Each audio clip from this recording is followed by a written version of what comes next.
Leviticus 12. I want to take your attention to the Gospel of Luke. Go to Luke.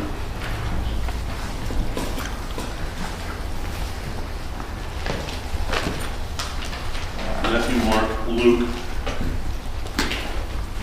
And as I think most of you are aware, Luke is actually not a standalone book. Luke is paired together with the book of Acts. So that really Luke is part 1 and Acts is part 2 of the same material. So, and when we say gospel, really there is one gospel. Even though we think in terms of 4 gospels, really there are 4 ways of looking at the same thing. Okay? Luke chapter 2. Luke chapter 2.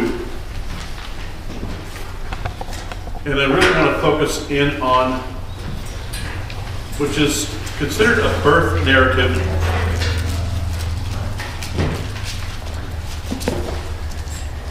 We have the 2 birth narratives, Matthew, and we have also Luke, chapter 2. I want to pick up the reading in verse 21. Verse 21 of Luke, chapter 2. And then we're going to read this, and then I'm going to go back, and based on what we've just read in Leviticus chapter 12, we'll try to unpack some of this.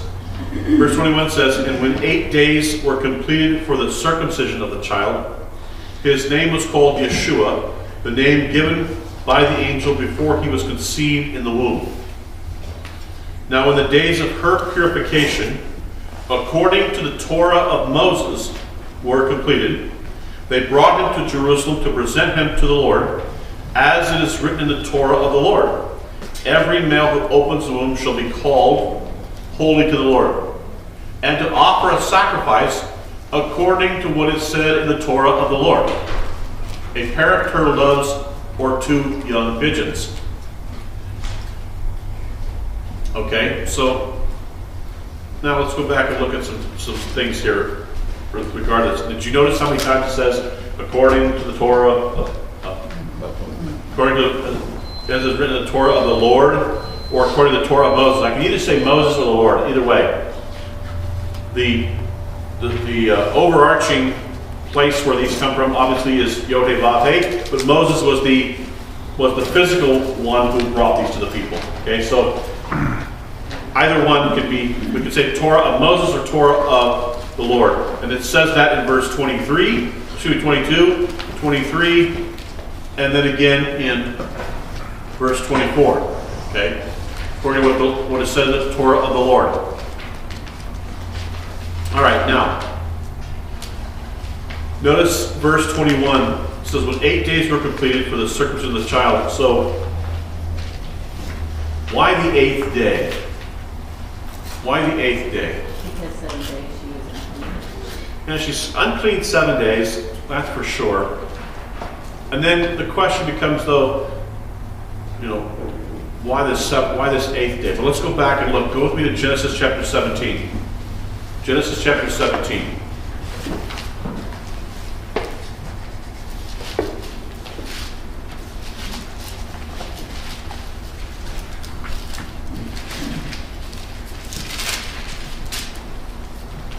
And we want to read for us the first 11 verses of Genesis 17. Genesis chapter 17, verses 1 through 11. Who has that? Go ahead, please. When Abraham was 99 years old, Jehovah appeared to Abram and said to him, I am El Shaddai.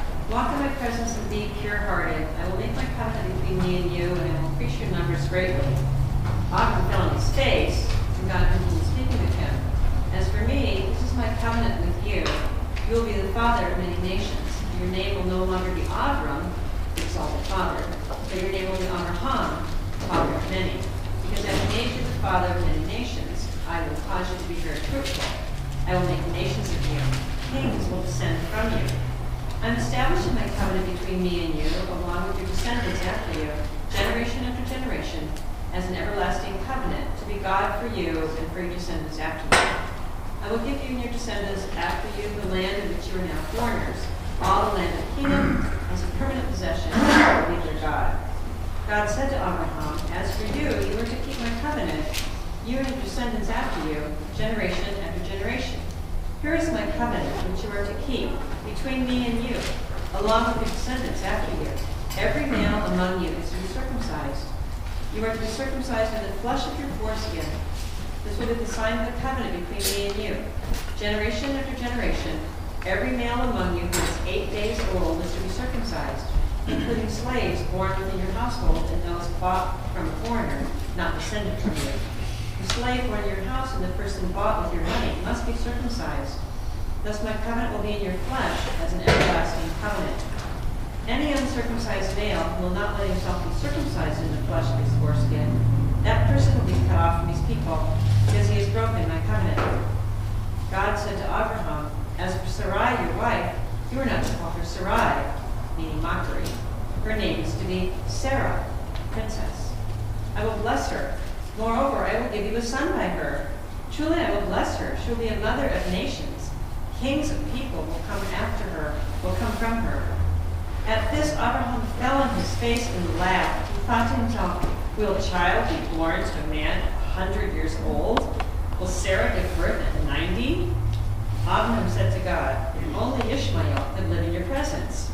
God answered, no, but Sarah, your wife, will bear you a son, and you are to call him Yitzchak, meaning laughter. I will establish my covenant with him as an everlasting covenant for his descendants after him. But as for Ishmael, I have heard you. I have blessed him. I will make him fruitful and give him many descendants. He will father 12 princes, and I will make him a great nation. But I will establish my covenant with Yitzchak, whom Sarah will bear to you at this time next year. With that, God finished speaking with Abraham and went up from him. Abraham said, what verse are you on there? That's it? Yeah, what verse are you on? 23. Okay, that's okay. That's fine. Okay, so we'll stop there. We'll hold up there. So, covenant, sign, circumcision, in the flesh, 8 days old. What is the purpose of this sign? What is God trying to say by this sign? What's his message? If you do this is showing a covenant between you and me, taken as a covenant. Well, definitely a covenant, Abraham covenant, definitely a sign. It calls it that. But there's no covenant without the letting of blood. Okay. And it has something to do with procreation. Although it's interesting, the Mosaic covenant, the sign of the Mosaic covenant, at least the sign of it, doesn't require blood. Now, there is blood included, but the sign doesn't. For instance, the sign of the Mosaic covenant is what? What's the sign? Well, let's go back. The sign of the Noahic covenant. Rainbow. Okay, which is God putting down the bow. It's saying, I'm putting down the archery, putting down the bow, and I'm not going to fire at anybody anymore like this. Okay, this will not happen again. So that's a sign of the Noahic covenant. Then we have what's the other covenants? We have the Abrahamic covenant, which is the sign is circumcision. Then we have the Mosaic covenant. The sign of the Mosaic covenant is the Sabbath. Okay, and what's the sign of the Davidic covenant? Be a king forever on the throne of Israel, Messiah. There'll be a king forever. Okay. Well, then we come to we have those are the four basic covenants. Okay. So, but here, if you go back to Genesis, Moses established the Sabbath. Wasn't Sabbath already established? Yes, but I'm saying as a sign. It was established as a sign with the giving of the Torah on Mount Sinai. Okay. But it already was in place. Yes. But let's go back to our structuring of Genesis, because we're in Genesis. What is the structuring of Genesis? What is the structuring word in Genesis? It's the word toledot. It's mentioned 10 times, toledot. It's from the word yalad, to birth, to give birth. Everything is about a promised seed. Everything is about a promised seed. So 10 times in Genesis, he says, they'll say, these are the generations, or these are the descendants. And it's a way of structuring the whole book, because everything is about this coming promised seed. And I would make the assertion that the point of circumcision was to say, in a sense, that you're going to, with every child, and with the expectation of the promised seed, we're going to cut away the flesh as a way of saying, it's not going to be through normal human means, it will be miraculous. It will be supernatural. Don't think for a moment that it's, and in fact, what does he do? What does he do with Abraham? Hey, Abraham, you're going to have seed that is as numerous as the stars in the heavens and as numerous as the sand of the seashore. And yet, how many descendants does he get? One. He gets two. Maybe two if you consider Ishmael. Okay. that's one, yes. But the son of the promise There's one. is one. Right. Uno. Okay. Then you have Abraham, though, it has to come in a miraculous fashion.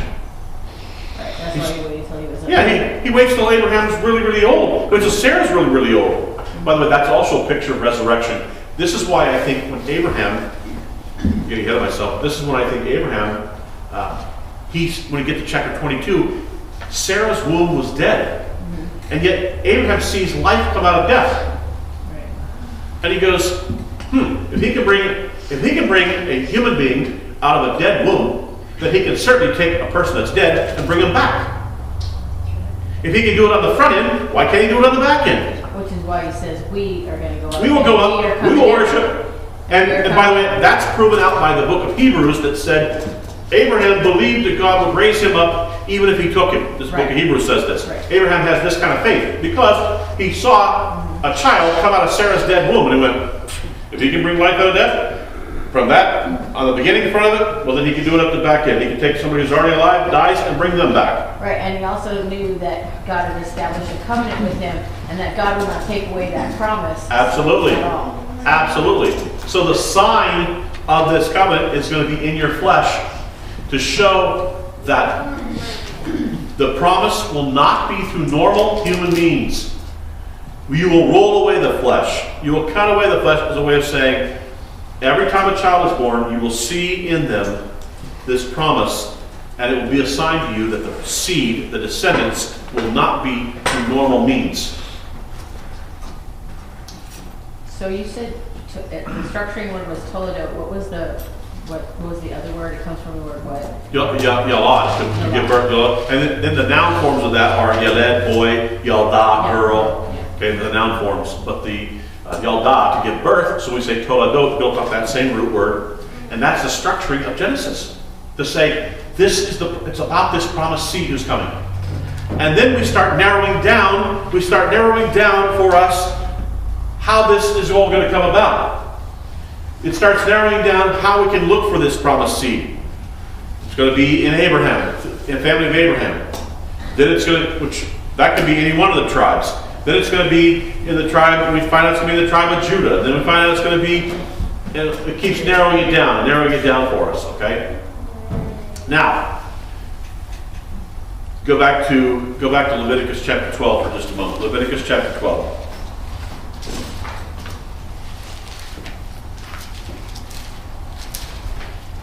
So check this out.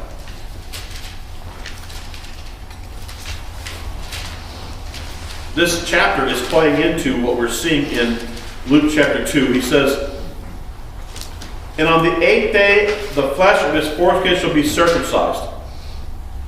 She shall continue in the blood of her purification for 33 days. So for a total of 40. 7 and then 33. She shall not touch anything holy or come into the sanctuary until the days of her purification are fulfilled. Here's the point. The point is this, that the issues of uncleanness, and this is a big topic, because when you get to Leviticus, it's all over the place. You've got clean food, clean people, unclean. Tameh, clean. Tahor, unclean. But the whole issue is, you cannot be unclean and go into the sanctuary. It's all about the sanctuary. Because this is the dwelling place of God. This is where he resides. This is where his holiness is. This is where he lives. And in a sense, think of the tabernacle and the temple as the residence of God, the holiness of God on this earth. Or to put it in terms that we might want to, if we're in Christianese, we might want to say heaven.